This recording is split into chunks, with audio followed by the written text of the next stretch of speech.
Chào các bạn. Hôm nay mình làm video chia sẻ về một căn bệnh thường gặp ở trên nguồn máy tính. Đây mình có một chiếc bo nguồn hỏng. Bây giờ mình sẽ cắm điện xem nó ra sao.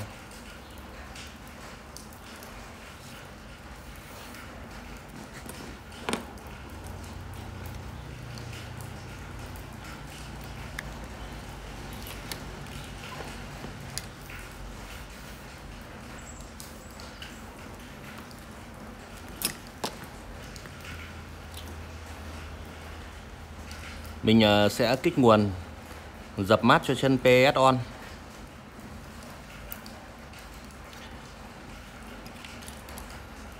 Không kích nguồn được các bạn ạ, quạt không quay. Bây giờ mình sẽ kiểm tra chân 5V standby ở dây tím xem nó có không. Đồng hồ mình để thang 20V. Mình sẽ lật ngược cái bo này lại để mình tìm mát.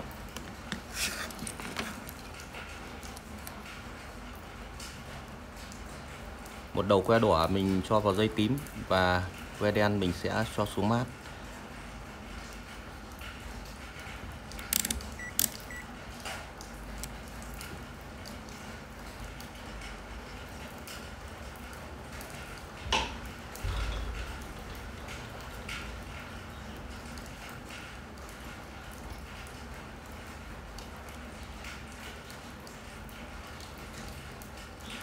Vậy là chân 5V standby dây tím là đã có 5V rồi các bạn ạ.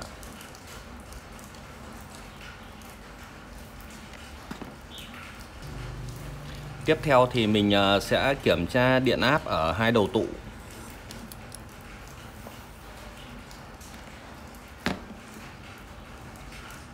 Mình sẽ cho về thang 200V điện một chiều.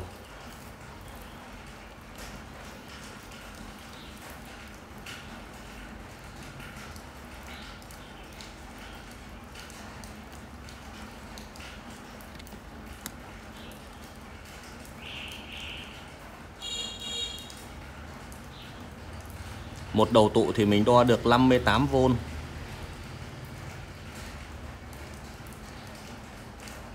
Một đầu tụ thì không thấy lên. Mình sẽ tắt điện đi và mình bật lại, mình đo lại. 58V.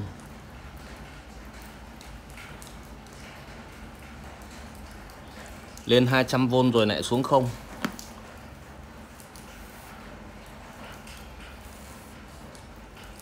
Như vậy là điện áp hai đầu tụ của mình không chính xác.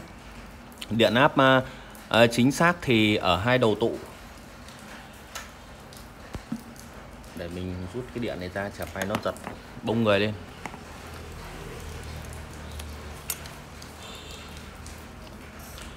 Điện áp chuẩn của hai đầu tụ này, mỗi một con tụ nó sẽ cho ra 150V.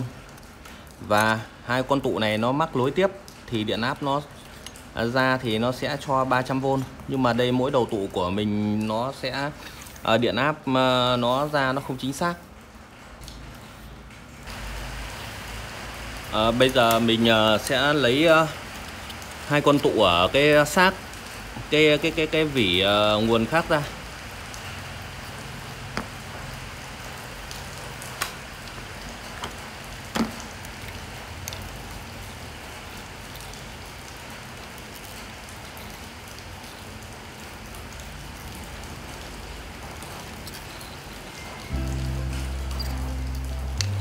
Lấy tụ nó tương đối đơn giản, đâm ra mình cũng chả cần phải hút thiếc nó ra làm gì nữa.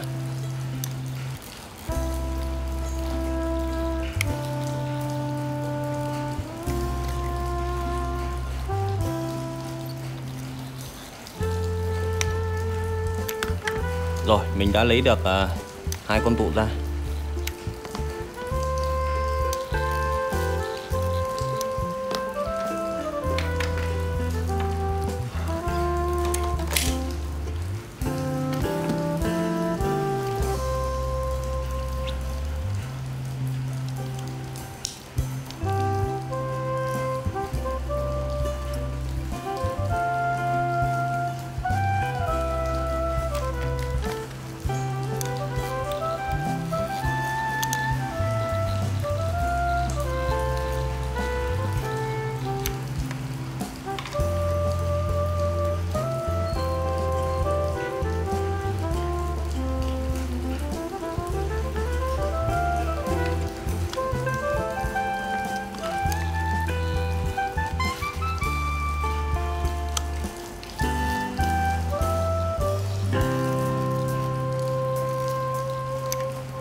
Bây giờ mình sẽ cắm điện, đo lại điện áp của hai con tụ này xem cân bằng chưa.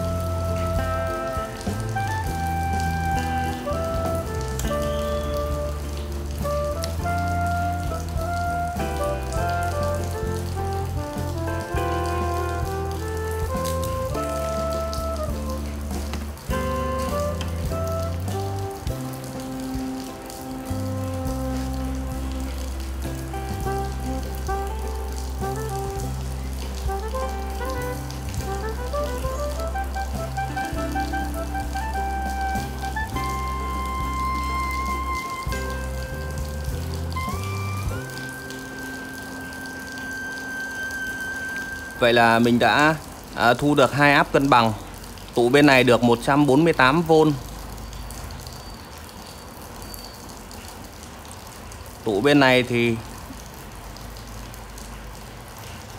cũng được 149V. Như vậy là điện áp ở hai tụ nó cân bằng rồi. Trước tiên mình phải sửa được cái nguồn cấp trước này đã. Ở đây tiện có một cái xác ở đây.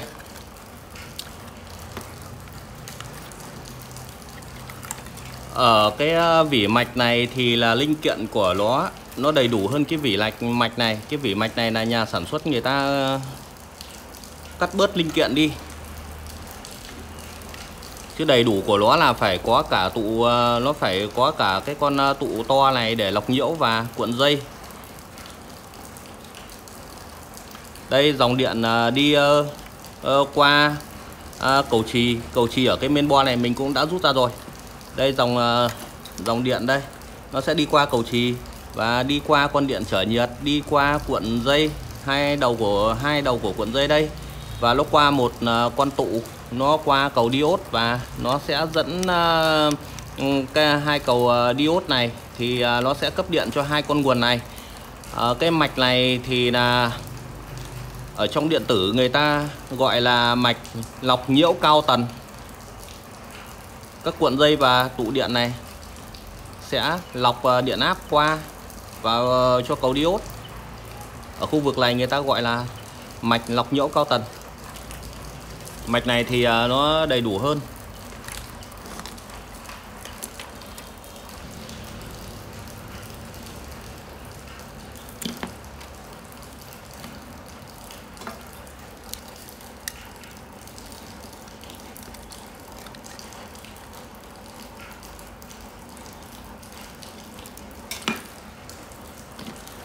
Tụ điện của mình vừa hỏng thì nó sẽ kéo theo như ở cái bo mạch của mình đây. Ở cái vỉ mạch nguồn máy tính mà mình đang sửa đây thì cái tụ điện hỏng thì nó sẽ kéo theo chết cả đèn công suất. Bây giờ mình sẽ vẽ một cái sơ đồ. Các bạn xem mình phân tích cái sơ đồ đấy thì các bạn sẽ hiểu tại sao mà tụ điện hỏng mà nó lại làm hỏng cả cái đèn công suất này, và nguyên nhân dẫn đến là hỏng đèn công suất.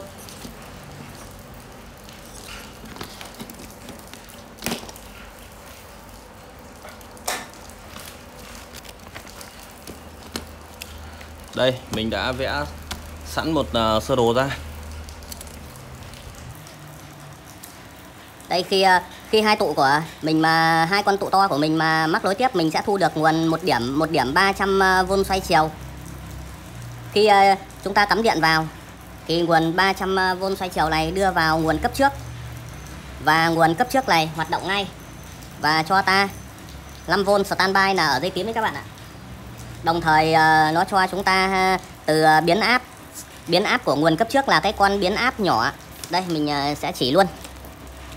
Đây mình chỉ cái bo mạch này cũng được, bởi vì các bo mạch cái là nó hoạt động nó tương đối là giống nhau, cách sửa của nó y chang nhau, không khác một tí gì. Đây từ biến áp cấp trước, đây là gọi là biến áp nguồn cấp trước.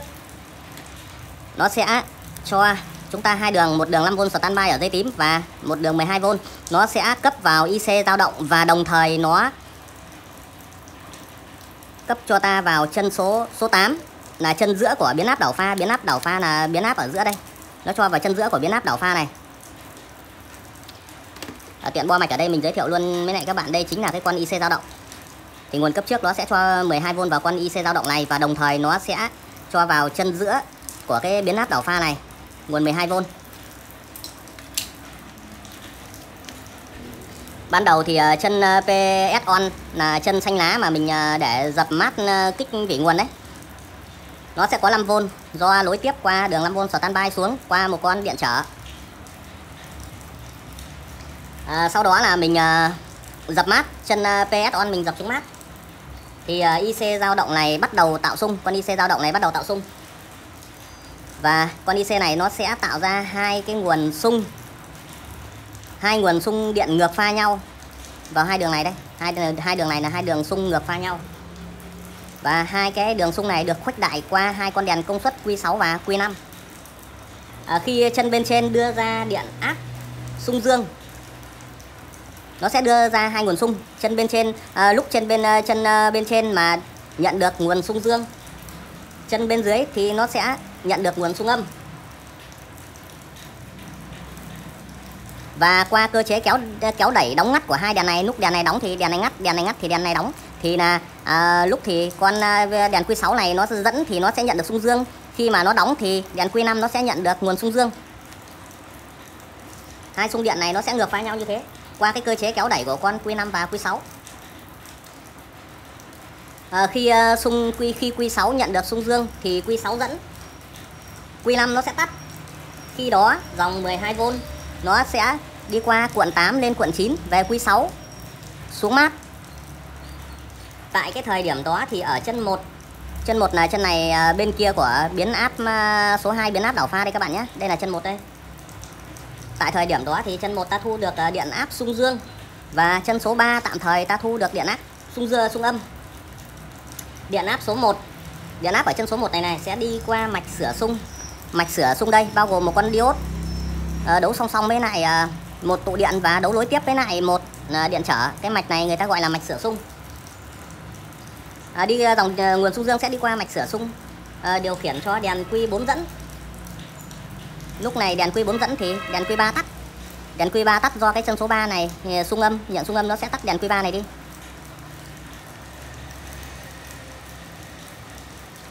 Khi mà chân ở bên dưới này nhận được nguồn xung dương thì bên trên này nó sẽ nhận được nguồn xung âm.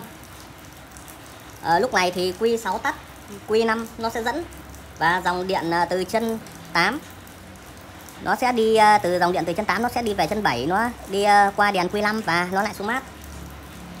Tại thời điểm đó thì chân số 3 thu được nguồn xung dương, chân số 4 sẽ thu được nguồn xung âm.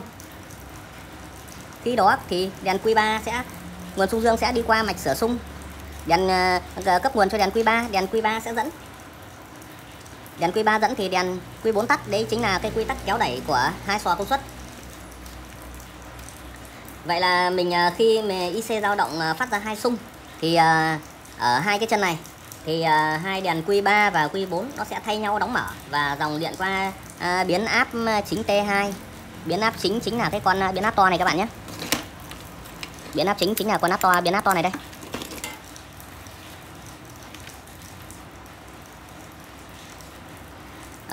Khi mà Q4 dẫn, Q3 đóng thì dòng điện nó sẽ đi từ điểm 300V này qua các chân của Q4, đèn Q4, lúc này đèn Q4 đang mở mà, nó sẽ đi về đây, nó sẽ đi qua cuộn 5, cuộn 6 của biến áp, và nó sẽ đi xuống cuộn 1, cuộn 2 của biến áp chính, nạp xả qua tụ C5, và nó sẽ theo cái chiều mũi tên này là chiều dòng điện đi lên, nó sẽ đi vào cái điểm này là điểm 150V mà lúc ban đầu mình đo đấy. Đấy.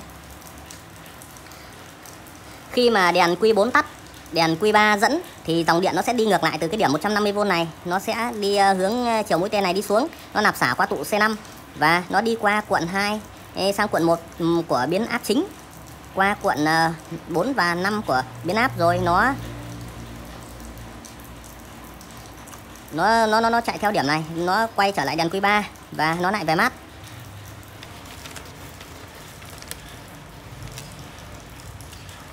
Khi đó dòng điện đèn Q4 và dòng điện cơ chế kéo đẩy của Q3, Q4 đóng tắt. Khi mà nó thay nhau, nó đi qua cái chỗ biến áp này, đi qua biến áp chính này thì bên này sẽ nhận được, bên này của cuộn biến áp sẽ nhận được các nguồn điện cảm ứng. Thì cái nguồn này cái nguồn điện cảm ứng mà nhận được nó sẽ có cả xung âm và xung dương. Thì người ta sẽ cho nó đi qua các cầu diode. Nó sẽ không phải cầu diode mà nó qua đây. Mình lấy cái vỉ mạch này tháo ra rồi. Đây, nó sẽ đi qua các con diode công suất này. Đây gọi là diode công suất hay còn gọi là diode cao tần. Đây là những cái con diode này công suất nó lớn. Nó sẽ đi qua đèn công suất, nó sẽ đi qua nó sẽ đi qua cái đèn, nó sẽ đi qua các đèn diode này, nó sẽ đi qua các đèn diode này. Các con diode này nó sẽ lọc xung dương và nó sẽ cắt bỏ xung âm đi. Nó sẽ qua các cuộn dây lọc lấy điện áp bằng phẳng để thu lấy một điện áp dương bằng phẳng 12V cấp xuống cho main board hoạt động. Đường 5V thì cũng tương tự, đường 3V3 thì cũng tương tự. Và đường âm 12V này thì là do cơ chế và cách đấu của diode này, nó sẽ cắt bỏ phần xung dương, nó sẽ cho dòng xung âm đi qua và qua cuộn dây và các tụ, lọc lấy đường 12V, âm 12V cấp xuống main board. Đây thực tế đây các bạn nhé, là dòng điện nó sẽ qua các con diode này, nó sẽ cắt nguồn xung âm, giữ lại nguồn xung dương, đi qua cuộn dây để lọc, đi qua cuộn dây, sau đó đi qua các tụ để lọc lấy điện áp bằng phẳng, cấp ra chúng ta thu được đường 12V ở dây vàng này và cấp xuống main board. Tương tự các nguồn kia thì cũng thế.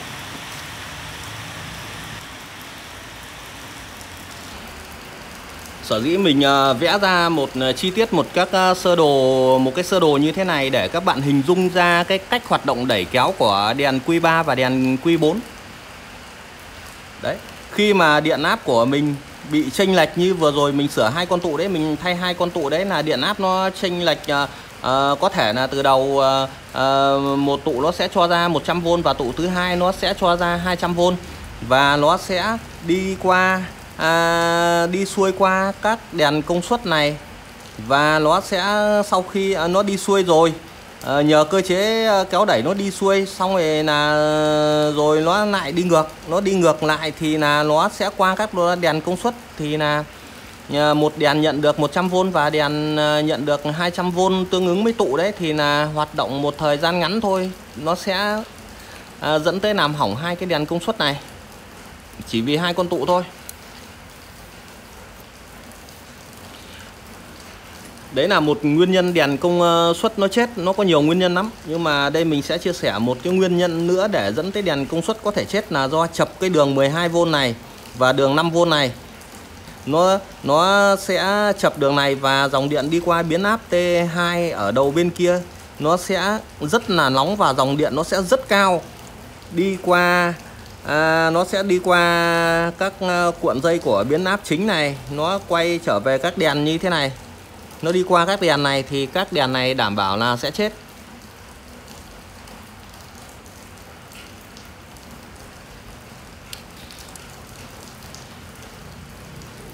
Thực tế là ở cái main board này, cái vỉ mạch nguồn này mình đã kiểm tra rất kỹ rồi, và mình đã xác định được hai nguồn công suất này do hai cái con tụ này, do hai cái con tụ hỏng kia nó gây ra, hỏng hai cái đèn công suất. Và mình cũng đã kiểm tra các điện trở nhí và những cái con diode nhỏ, rồi là diode Zener, mình cũng đã những cái linh kiện nhỏ mình đã kiểm tra qua rồi thì là không phát hiện thấy hư hỏng gì. Đây các bạn nhé, hai đèn Q5 và Q6 vừa ấy ở trên sơ đồ chính là hai con transistor bé đây. Nó sẽ kéo đẩy, nó lái biến áp. Bây giờ mình sẽ tiến hành mình thay hai đèn công suất.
Mình đã rút được hai con sò công suất ra rồi. Bây giờ mình sẽ tiến hành mình đo thử xem hai con này nó sống hay chết. Để đo hai cái con này thì mình dùng cái đồng hồ này.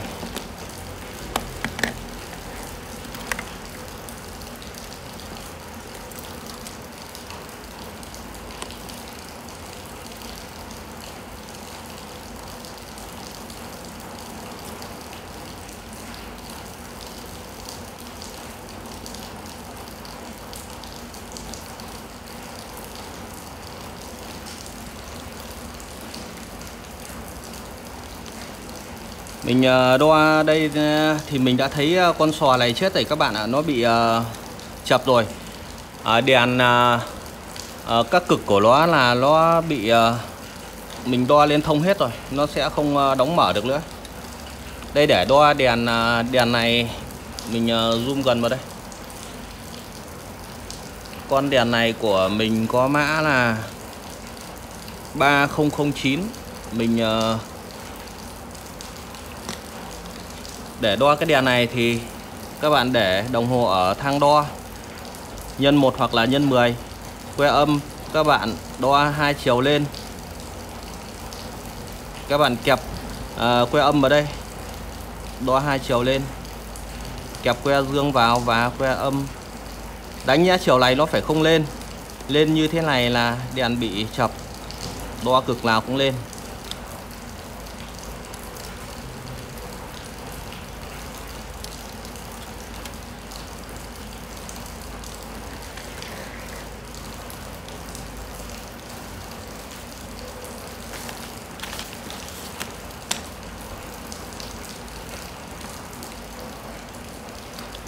Hai con này nó chính là hai con chansi to các bạn ạ.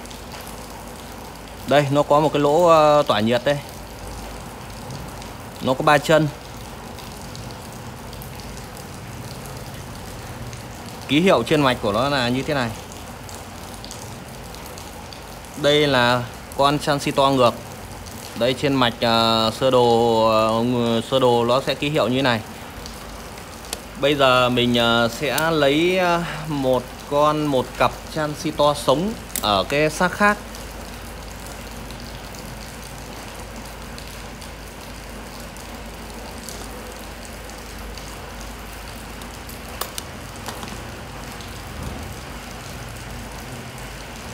Đây mình có một cặp khác. Mình sẽ đo thử cái cặp này xem nó có sống hay không. Đồ cũ từ cái bo mạch khác giã ra, tốt nhất là nên kiểm tra lại xem nó còn sống không. Chân cách đo chân âm que đen bạn đo vào chân B. Đây chân B này, C này, E đây. Y như hình các bạn nhé, rất dễ hình dung.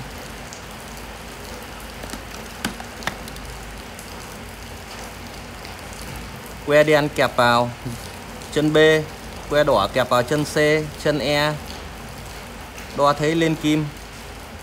Bây giờ mình sẽ đảo ngược lại que. Mình đặt đỏ vào chân B, que đỏ vào chân B, que đen, đo C, đo E.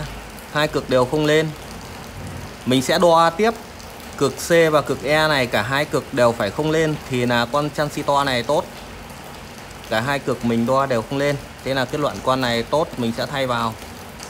Bây giờ mình sẽ đo tiếp với con này.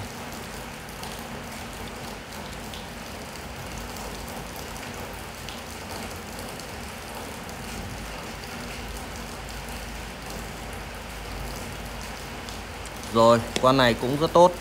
Bây giờ mình sẽ dùng cái cặp sò này để mình thay vào.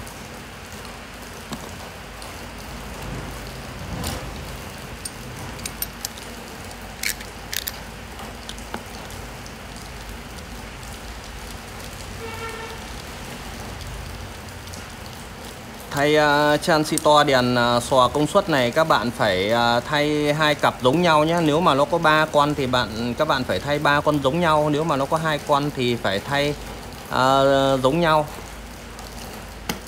Chứ thay khác loại cho vào nó sẽ không chạy đâu các bạn.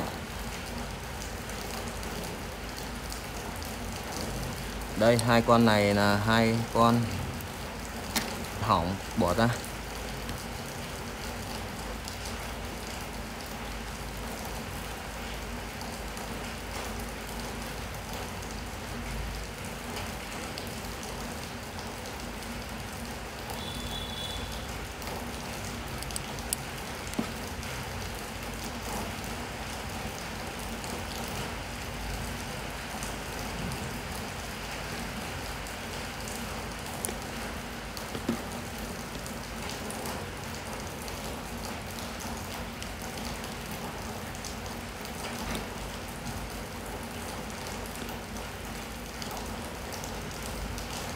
Những cái đèn này chả bao giờ mình mua cả. Mình rất nhiều cái vỉ nguồn máy tính xác cái là mình lấy ra. Cái con này mình cũng có thể nó rất nhiều mã khác nhau, mình có thể thay bằng cái con 1305 hoặc là con 3009, 3007, nó nhiều mã lắm. Đa số cái dòng này thì là nó thay được sang nhau hết.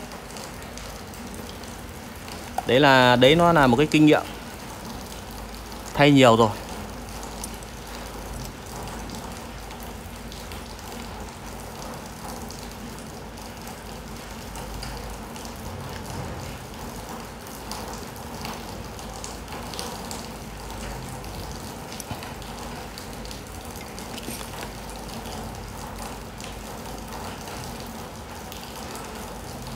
Ok.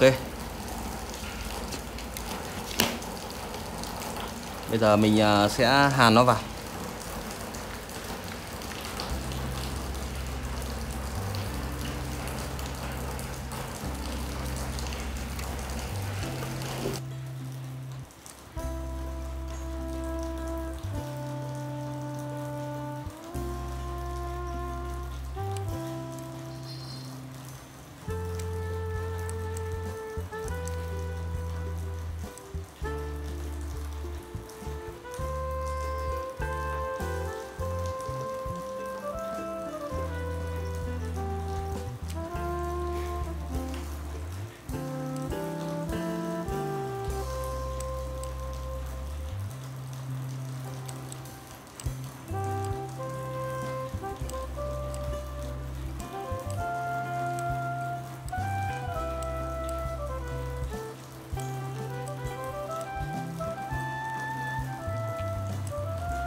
Rồi, vậy là mình đã hàn xong.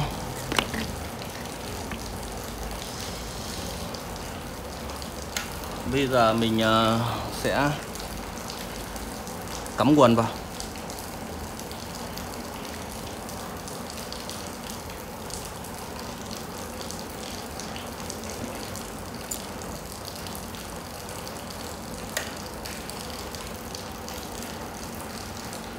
Mình sẽ kích nguồn thử xem nào quạt đã quay chưa. Phải làm cho quạt nó quay đã thì nó mới ra được các nguồn.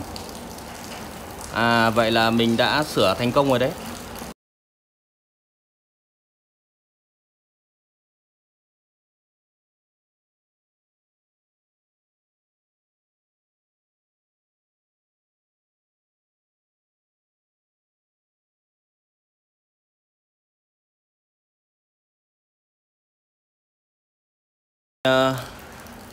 Sẽ kích nguồn lên và mình sẽ đo các mức áp ở trên các dây tương ứng. Các bạn chờ mình chút.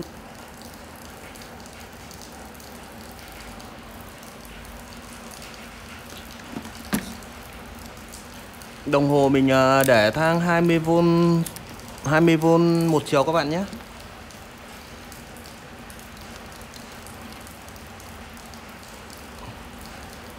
Và mình trước tiên mình sẽ đo 5V standby đi, cái nguồn tối quan trọng.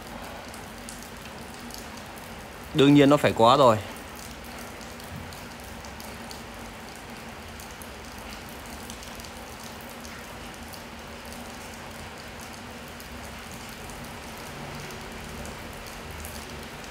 Năm phẩy 1V các bạn nhé. Ok, dây tím ok. Dây PG, dây PG này phải có 5V. Cái tụ mà lệch áp cũng thường xuyên gây ra cái bệnh mà mất nguồn 5V ở cái dây PG này các bạn nhé, dẫn đến main board treo, nó bị treo reset. Dây PG dây xám 5V ok. Dây cam phải có 3V3. Dây cam 3V3 ok. Dây đỏ phải có 5V.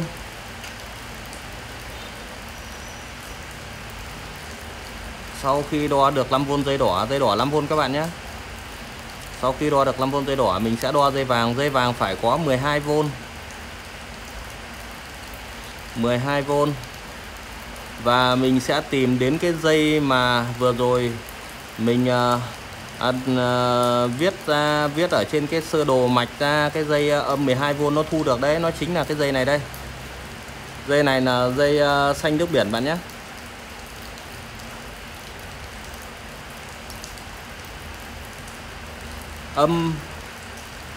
Nó gọi là âm 12V. Ok nhé.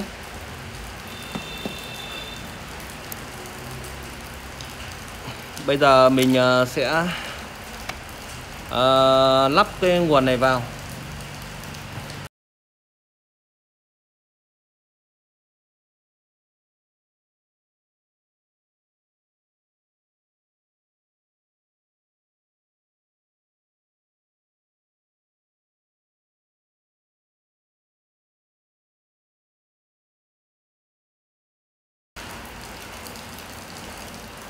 Các bạn xem video thấy hay thì cho mình xin một lượt chia sẻ, một lượt like và một lượt đăng ký các bạn nhé, để mình có động lực ra những clip tiếp theo ngày càng hay hơn, chia sẻ nội dung ngày càng chi tiết hơn.